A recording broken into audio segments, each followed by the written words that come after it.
Morning from সাসুনি। তো এই যে এইটা হচ্ছে তিতির রিট্রিট, এইখানেই লাস্ট দুদিন ছিলাম আমি। দুদিন বলতে সেদিন বিকেলে ঢুকেছিলাম পরশু দিন। তো কালকে সারাটা দিন, আর কালকের ব্লগে তো দেখেই নিয়েছেন আপনারা, অনেক কিছুই দেখতে পেয়েছেন, ভালো ভালো জায়গা। এই হচ্ছে রাজকুমার, এ আমাকে সব জায়গা ঘুরিয়েছে। আপনারাও যদি আসেন, ও আপনাদেরকে দায়িত্ব সহকারে নিজে বাইকে করে নিয়ে যাবে, আপনারা পেছনে গাড়ি নিয়ে যাবেন, ও সব জায়গা দেখিয়ে দেবে। তো এখানে সব জায়গা দেখতে গেলে এখানে 2 দিন লাগবে আপনার। যদি সব, আমি একদিনে যতটা পেরেছি দেখে নিয়েছি, কিন্তু এছাড়াও আরও বহু জায়গা আছে এখানে। তো আপনারা যেগুলো দেখেছেন কালকের ব্লগে, মানে আগের ব্লগটায় যা দেখেছেন সেগুলো সবটাই আছে, কিন্তু এছাড়াও আরও দেখতে পারবেন। তার জন্য আরও একদিন থাকতে হবে আপনাকে। আমার কাছে সময় নেই, আমি বেরিয়ে যাচ্ছি, কারণ কালকে আমার একটা ইনভিটেশন আছে, সেখানে আমাকে যেতেই হবে, সেই জন্য চলে যাচ্ছি। তো চলুন এগিয়ে যাই। রাজকুমার চলো। হ্যাঁ, দারুণ লাগলো। জঙ্গল, লেক, একদম জঙ্গল, পাহাড়, এই যে দেখছেন সামনেই পাহাড়, এই পাহাড়ের ওপরেই থাকতে দেবে ও ভেতরে ক্যাম্প ফ্যাম্প করেছে। আমি যদিও ওদের এই ঘরটার মধ্যে ছিলাম। আর এই হচ্ছে আর একটা ভাই, বিবেকানন্দ। চলো, ও এখানকার একটু গণ্যমান্য লোক, ওকে সবাই চেনে। তো যাই হোক, চলো এবারে আপনাদের সঙ্গে বাকিটা আমার মোটো ব্লগিংয়ে কথা হচ্ছে। আর এইটা হচ্ছে ওর রেস্টুরেন্ট, আর ওই হচ্ছে পিন্টু, মাস্টার শেফ। ও হচ্ছে মাস্টার শেফ এখানকার, ওকে যা বলবেন রান্না করে দেবে। ঠিক আছে, চলো। আমি এখন বান্দোয়ান টাউনটা পার করছি। টাউন বলা ভুল হবে, যাই হোক এখানকার ভিউ দারুণ, দেখছেন এ পাশটা দেখুন, খুব সুন্দর, পুরো পাহাড়ের সারি পর পর, খুব ভালো লাগছে। তো চলুন এইভাবে আপনাদেরকে দেখাতে দেখাতে আজকে নিয়ে যাব, খুবই ভালো লাগবে।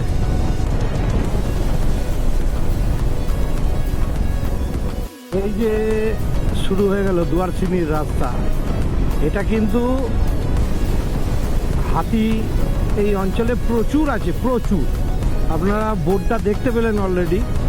আর এই হচ্ছে সেই দুয়ারচিনির হিল রোড। দারুণ দারুণ দারুণ, হেভি লাগে এই গাড়ি। এই রাস্তাটায় চালাবো বলেই আমি এদিক দিয়ে এলাম, নাহলে আমি ওদিক দিয়ে বিষ্ণুপুর হয়ে ফিরে যেতে পারতাম। আমি এত দূরে এলাম এই একটাই কারণ, এই রাস্তাটায় একটু বাইক চালাবো। আমরা যারা বাইক চালাই, আমাদের বাইক চালাতে পারাটা একটা উপলক্ষ খুঁজতে হয়। বাইক চালানোটাই মেন জিনিস আমাদের কাছে।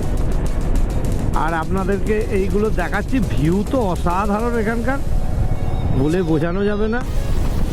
পুরো পাহাড়ি রাস্তা, একদম টেরা বেঁকা, পুরো ঘাটি রোড।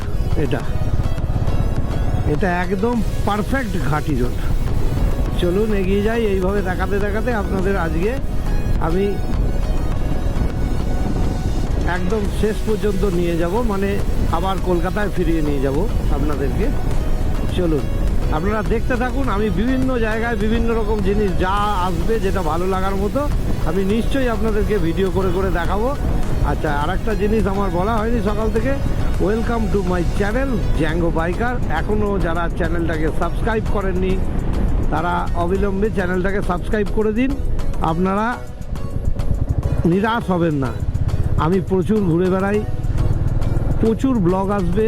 আপনারা সেই ব্লগগুলো দেখলে আপনাদেরও ভালো লাগবে, অনেক কিছু ইনফরমেশান জানতে পারবেন। এই হচ্ছে ব্যাপার, আর কিছুই না। আর যদি কোনো সময় মনে হয় সেখানে বেড়াতে যাবেন, সেই ধরনের তথ্য আমি এখানে দিয়ে দিই, যেটা থেকে আপনার বেড়াতে যেতে সুবিধা হবে। সেই তথ্যগুলো আপনার মাথায় থাকলে আপনার সেই জায়গায় বেড়াতে যেতে সুবিধা হবে। তো চলুন এইভাবেই যেতে থাকি। আর রাস্তা দেখুন সামনে, ও অসাধারণ একটা রাস্তা, দারুণ লাগছে, দারুণ। ও, আমি এখন দুয়ারচিনিতে রয়েছি। এই হচ্ছে সামনে দুয়ারচিনি ব্রিজটা পড়বে। আমি আপনাদেরকে এখানকার কিছু ভিউ দেখাবো, ওই জন্য ক্যামেরাটা অন করলাম। দুয়ারচিনির এই জায়গাটা থেকে দারুণ ভিউ দেখা যায়। যাই হোক, চলুন দেখাচ্ছি। ওই দিকটা চলে গেল, ভিউটা বেরিয়ে গেল। তো তো এখান থেকেও দেখানো যায় নাকি সেটা আমি দেখছি চেষ্টা করে। এখানে পাহাড় টাহাড়গুলো দেখতে পাচ্ছেন, আমি একটু দেখছি এ পাশটায় এসে। দুয়ারচিনিতে এখানে একটা ভ্যালির মতো আছে, এই যে এই জায়গাটা একটা ভ্যালির মতো, দেখুন দারুণ লাগবে। এখানটা পুরো পাহাড়ের সারি আছে, কিন্তু মেঘলা হয়ে রয়েছে, মানে কুয়াশা হয়ে রয়েছে বলে আপনারা দেখতে পাচ্ছেন না। এ পাশটাও সেম আছে, দাঁড়ান একটু এগিয়ে গিয়ে দেখাচ্ছি। এই পাশেও ওই একই ব্যাপার আছে, এই যে লাইন দিয়ে সব পাহাড়গুলো এখানে দাঁড়িয়ে আছে, কিন্তু কুয়াশার জন্য এই কাছের কিছু কিছু পাহাড় দেখা যাচ্ছে, কুয়াশার জন্য বাকি পাহাড়গুলো দেখা যাচ্ছে না। এটা প্রপার দুয়ারচিনি অঞ্চল দিয়ে আমি পাস করছি। এটা কিন্তু ঝাড়খণ্ডের মধ্যে পড়ে গেছে। দুয়ারচিনিটা বেঙ্গলের মধ্যে তো, কিন্তু এটা কিন্তু ঝাড়খণ্ডের মধ্যে। তো ভালো জায়গাটা, বেশ সুন্দর। আর এইবারে বুঝতে পারছেন সামনেটা দেখলে যে এই জায়গাটা কিরকম অসাধারণ, অসাধারণ, দারুণ দারুণ লাগছে আমার। যাই হোক, হেভি, ও কি লাগছে সত্যি।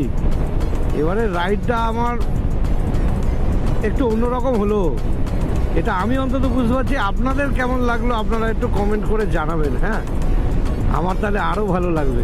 এই দেখুন কিরকম রাস্তা, দেখুন, ও অসাধারণ, দারুণ দারুণ। ও এটা কিন্তু ঝাড়খণ্ডে পড়ে গেছি আমি। আচ্ছা, আমি আপনাদেরকে এখানে বোর্ডটা দেখাচ্ছি। বোর্ডটা দেখুন, জামশেদপুর ডান দিকে যাচ্ছে 53 কিলোমিটার, ঘাটশিলা বাঁ দিকে যাচ্ছে 29 কিলোমিটার, গালুডি হচ্ছে সোজা বেরিয়ে যাচ্ছে, আর আসানপানি এইটা হচ্ছে আসানপানি অঞ্চল। এটা 1 কিলোমিটার বাদে আসানপানি, মানে ওই জায়গাটা পড়বে যেখানে বাজার টাজারগুলো আছে। তো চলুন এগিয়ে যেতে থাকি, এইভাবে দেখাতে দেখাতে আপনাদেরকে নিয়ে যাব। আমারও ভালো লাগছে, আপনাদের কেমন লাগছে এটা জানালে আমার খুব ভালো লাগবে সেই মুহূর্তে। তো চলুন এগিয়ে যাই। ঢুকবো না, এই যে এখানে বোর্ড দেখতে পাচ্ছেন, বোর্ডে লেখা রয়েছে দুয়ারচিনি মন্দির। এই যে বোর্ডটাতে দেখুন ভালো করে, ভেতরে আছে মন্দিরটা। তো আমি আর ঢুকলাম না, চলুন এখানেও মন্দির আছে, নমস্কার করে বেরিয়ে যাই। মা মাগো,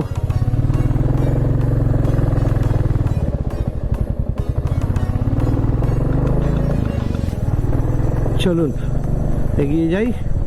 এইটা দুয়ারচিনি টেম্পল ছিল। জায়গাটা দারুণ। এটা কিন্তু আমি এখন ঝাড়খণ্ডের মধ্যে দিয়ে যাচ্ছি। আমি খানিকক্ষণ বাদেই মৌলিয়া মোড়ে পৌঁছে যাব, ওখান থেকে আমি বড়াগড়ার রাস্তা ধরবো। তো চলুন সবটাই দেখাবো, পুরো ইনফরমেশান দিয়ে দেবো। আমি যে রাস্তাটা দিয়ে কলকাতা ফিরছি, এই রাস্তাটা কিলোমিটারটা বেশি হয়, কিন্তু রাস্তার সৌন্দর্য খুব ভালো। আপনারা যদি আরামবাগ অথবা দুর্গাপুর দিয়ে ঢোকেন, পুরুলিয়াতে ঢুকবেন, বেরোনোর সময় এইটা দিয়ে বেরোবেন, এর ভিউ মানে আপনি রাস্তাটা আপনার ইয়াদগার, মানে একদম স্মৃতিতে বসে থাকবে। রাস্তাটা দেখে বুঝতে পারছেন, সামনে রাস্তাটা দেখুন, খুব ভালো লাগবে রাস্তাটা। আমি ওই জন্য এই রাস্তাটা কিন্তু একটু বেশি হয়, মানে ধরে নিন 30 কিলোমিটার মতো বেশি হয় ওদিকার থেকে, 30-35 এরকম বেশি হয়, কিন্তু আপনার ভালো লাগাটা এসে যাবে এই রাস্তায়। ওদিককার রাস্তাটা একটু মনোটোনাস, মানে একটু একঘেয়েমি আছে, কিন্তু এদিককার রাস্তার মধ্যে না দারুণ ব্যাপার স্যাপার আছে। ঠিক আছে, চলুন আরে ও জিনিস দেখাতে দেখাতেই আপনাদের নিয়ে যাব। আমি এখান থেকে তেল ভরে নিলাম। তো এটা ঝাড়খণ্ডের মধ্যে পড়ছে, মহলিয়া এখান থেকে আর 1.5 কিলোমিটার। 97 টাকা 95 পয়সা তেলের লিটার। আমার নিয়ার অ্যাবাউট প্রায় ওই 9 টাকা, 8.5 টাকা 9 টাকা বেঁচে গেল। তো চলুন, ভালোই তো। আমি ফুল ট্যাঙ্কি তেল করলাম, প্রায় 1000 টাকা তেল নিয়েছি। এই 963 টাকা 82 পয়সার তেল নিয়েছি, ভালোই টাকা বেঁচে গেল। 9 লিটার ওপরে আছে, ওই 10 লিটারের কাছাকাছি। 10 লিটার মানে 70 টাকা আমার পয়সা বাঁচলো, মানে 1 লিটার প্রায় হাফ লিটার তেল, হাফ লিটারেরও বেশি তেল এলো আমার কাছে। তো একটু হিসেব করে চললে এইগুলো আমি ওখান থেকে বেরিয়েছি যখন একটা পাম্প পড়েছিল, আমার তেল একদমই শেষ হয়ে গেছিল। তো সেক্ষেত্রে আমি তখন কি করলাম, 100 টাকার মতো তেল নিয়ে এই অবধি চলে এলাম। তো আমার ভালোই চলে এলো। এবারে এখানে এসে ফুল ট্যাঙ্কি করে নিলাম। এখন আমার মোটামুটি 320-25 কিলোমিটার হাসতে হাসতে যাবে, হাসতে হাসতে, যেটা আমার এখন এখান থেকে কলকাতার ডিস্টেন্স দেখাচ্ছে। ও দেখাইনি এখনো, দেখাবে সামনেই, দাঁড়ান আমি বলে দেবো, নিশ্চয়ই বলে দেবো টোটাল ডিস্টেন্স কত আছে, সব বলে দেবো।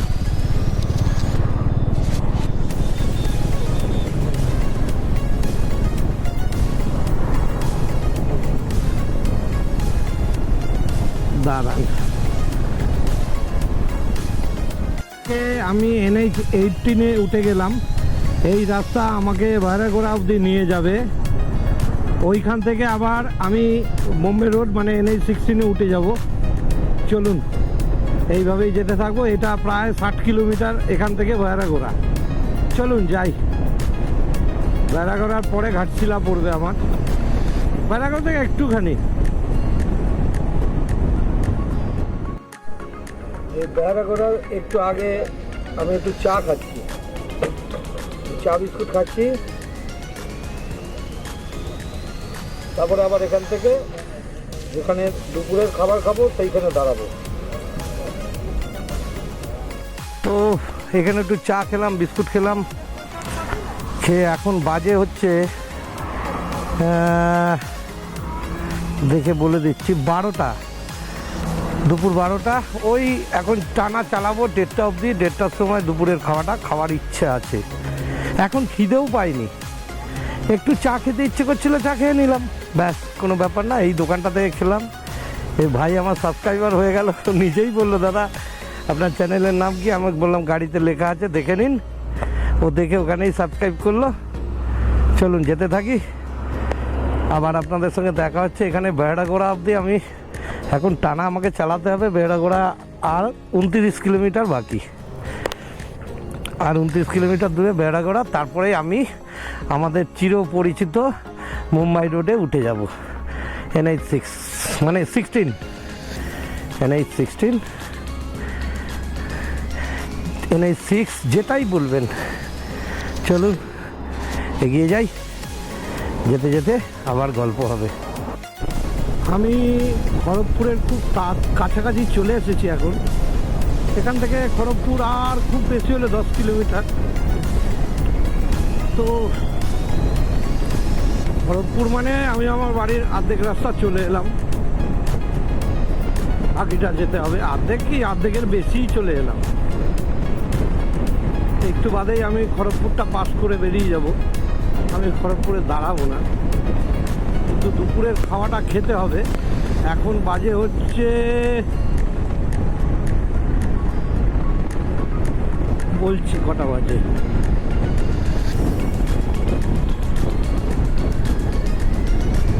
1:23। ভালোই এলাম। এর আগে 12টার সময় আপনাদেরকে দেখিয়েছিলাম একটা জায়গা। ঠিক আছে, ভালোই এসছি, ধীরে সুস্থে আসছি, ধীরে সুস্থে চালাচ্ছি। তো চলুন এইভাবেই চলে যাব।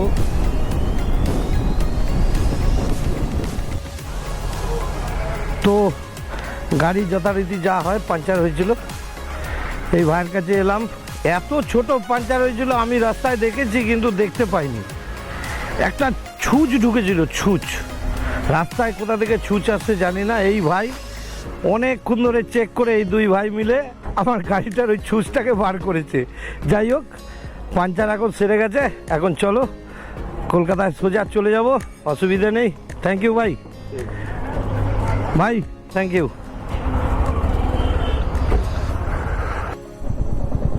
তো আমি এখন ডেবরা টোল প্লাজা পার করে গেলাম, মানে ডেবরা ঢুকে গেলাম।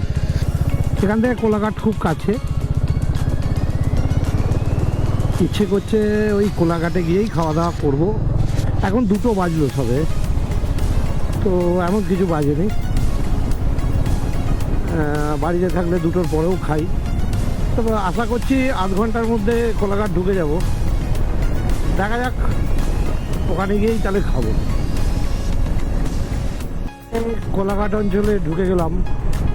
এবারে আমাকে খাবার খেতে হবে, আর পারা যাচ্ছে না। তবে আমি এই সব বাঁদিকে যে হোটেলগুলো আছে এখানে আমি ঢুকবো না, আশা করি।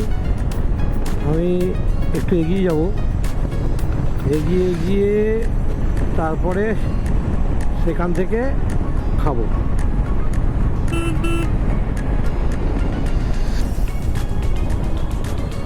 ও আমি একটু দাঁড়ালাম, খেতে হবে ভাত, মানে ভাত খাওয়ার টাইম তো। এই হোটেল মহারাজে দাঁড়ালাম। এর আগেও খেয়েছি এই হোটেলটা, খারাপ নয়, রান্নাবান্না ঠিকই আছে। দেখি কি আছে এখন পাওয়া যাবে, সেই বুঝে আমি খেয়ে দিয়ে এখান থেকে বাকিটা চলে যাব। হয়ে গেল, ভালোই খেলাম। হোটেল মহারাজা, পুরনো শেরে পাঞ্জাবের যে বিল্ডিংটা তার একদম গায়েই আছে এটা। তো খেলাম কাতলা মাছ আর ভাত, 200 টাকা। মাছের পিসটা যথেষ্ট বড় ছিল। আর একটা লস্যি খেলাম, 80 টাকা। 280 টাকা লাগলো আমার। চলুন, এবারে জ্যাঙ্গো তার বাড়ি ফিরছে, আমিও আমার বাড়ি ফিরছি। চলুন যাওয়া যাক। যেতে যেতে আবার গল্প করব, ব্লগটা শেষ করব। আপনারা ভিডিওটা দেখতে থাকুন। বিশেষ কিছু কথা বলবো ব্লগ শেষ করার আগে, সেগুলো শুনবেন একটু প্লিজ। অনেকদিন বাদে কোলাঘাট ব্রিজটা দেখানোর সুযোগ পেলাম।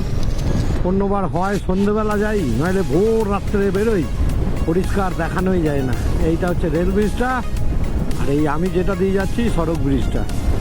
এই দেখুন কোলাঘাটের গঙ্গা, আর এইটা এরকম দেখে নিন। এই কোলাঘাটের গঙ্গা, গঙ্গা তো নয়, সরি, কোলাঘাটের রূপনারায়ণ। সরি, কোলাঘাটে হচ্ছে মানে কোলাঘাটের গঙ্গাই বটে এটা। গঙ্গার সব কিছুই এখানে পাওয়া যায়, এবং গঙ্গার মধ্যে ইলিশও পাওয়া যায় এখানে। এটা হচ্ছে রূপনারায়ণ। চলুন, ভালো মজা হয়ে গেল কিন্তু অজান্তে একটা। ঠিক আছে, তো চলুন আর একটু গল্প করতে করতে যাই আপনাদের সঙ্গে। এখনও ভালোই আলো আছে। এখন বাজে হচ্ছে আপনার 3:20, 3:23 হয়েছে। চলুন এগিয়ে যেতে থাকি। তো আমি বোম্বে রোড ছেড়ে ওল্ড দিল্লি রোডে উঠে পড়লাম। এটাই আমার বাড়ি যাওয়ার রাস্তা। তো যাই হোক, আমি ব্লগটা আজকের মধ্যে এখানে শেষ করে দিচ্ছি। আর এই সিরিজে আমি আপনাদেরকে অনেক নতুন নতুন জায়গা, যেগুলো আমার মনে হয় না খুব একটা কেউ দেখিয়েছে, সেগুলো আমি দেখিয়েছি। সেইগুলো দেখে আপনাদের কেমন লেগেছে একটুখানি জানালে আমার খুব ভালো লাগতো। একটু জানাবেন। হ্যাঁ, আমরাও তো অনেক কষ্ট করে করে এইগুলো করি, এগুলো খুব আরাম নেই এগুলোর মধ্যে করার মধ্যে। বিশেষ করে গাড়ি চালাতে চালাতে ভিডিও করতে হয়, একটা অন্যরকম টেনশান কাজ করে। তো যাই হোক, সেটা নিয়ে আপনাদের ভাবতে হবে না, ও আমরা ঠিক ম্যানেজ করে দেবো। যারা মোটোব্লগ করি সবাই এটা ম্যানেজ করে দেবো। কিন্তু ঘটনা হলো, আপনারা একটু ভালো ভালো কমেন্ট কিংবা খারাপ কমেন্ট, যাই হোক কিছু একটা করলেই ভালো লাগে। তো চলুন, আজকের মতো ব্লগটা এখানেই শেষ করলাম। Tata, bye bye. আর আমার চ্যানেল জ্যাঙ্গো বাইকারে সবাইকে স্বাগতম জানানো রইল। যারা এখনও সাবস্ক্রাইব করেননি, সাবস্ক্রাইব করে দেবেন। ভালো ভালো রাইড আসছে, সেগুলো আপলোড হবে, ভালোই লাগবে আপনাদের।